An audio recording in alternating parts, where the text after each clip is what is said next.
Praise the lord. హల్లెలూయా. ప్రభువును ప్రియరక్షకుడైన యేసుక్రీస్తు నామమును అందరికి శుభాభివందనాలు తెలియజేసుకుంటున్నాం. ఈ దినపు అనుదిన వాగ్దానము మత్తయి సువార్త 6వ అధ్యాయము 26వ వచనం. ఆకాశ పక్షులను చూడుడి, అవి విత్తవు, కోయవు, కొట్లలో కూర్చుకొనవు, అయినను మీ పరలోకపు తండ్రి వాటిని పోషించుచున్నాడు.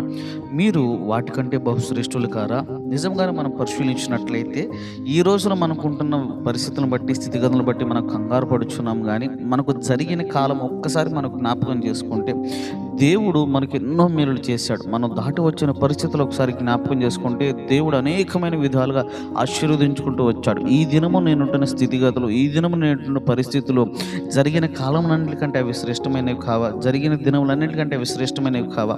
ఈ దినమును గురించి నేను ఇలాగో ఆలోచించుకున్నానా? ఈ దినమును గురించి నేను ఏమైనా ప్రయాసపడ్డాను? ఒకసారి మనం జ్ఞాపకం చేసుకున్నాం. దేవుడు మనకు అనుదినము మనకు కావాల్సిన ప్రతి దాన్ని దేవుడు మనకు అనుగ్రహించుచున్నాడు.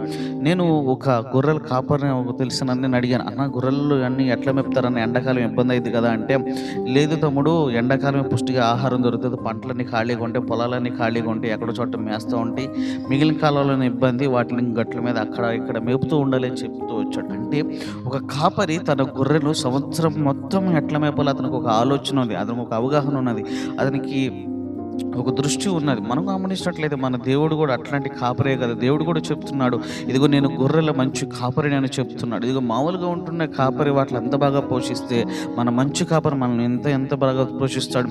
మనం ఎప్పుడు ఏం చేస్తామంటే మనకున్న సమస్యలు మనం ముందు పెట్టుకుంటాం. కానీ ఇక్కడ దేవునికి వాక్యం సెలవిస్తుంది కదా, మీరు వాటికంటే బహుశ్రేష్ఠులు కారా?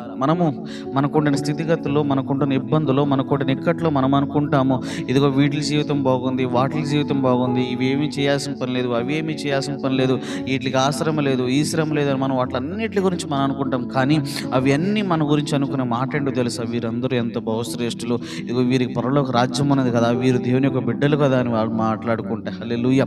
మనం గమనించినట్లయితే మన యొక్క జీవితము బహుశ్రేష్టమైనది, మన యొక్క బ్రతుకు చాలా శ్రేష్టమైనది. ఎందుకంటే మనము మన దేవుణ్ణి మనం కలిగి ఉంటున్నాం, మన తండ్రిగా ఉండి దేవుణ్ణి మనం కలిగి ఉంటున్నాం, మన ప్రార్థన ఆలకించే దేవుణ్ణి మనం కలిగి ఉంటున్నాం, ఎప్పుడు మనల్ని విడువక ఎడబాయక కావలకాయే దేవుని మనం కలిగి ఉంటున్నాం. హల్లెలూయా.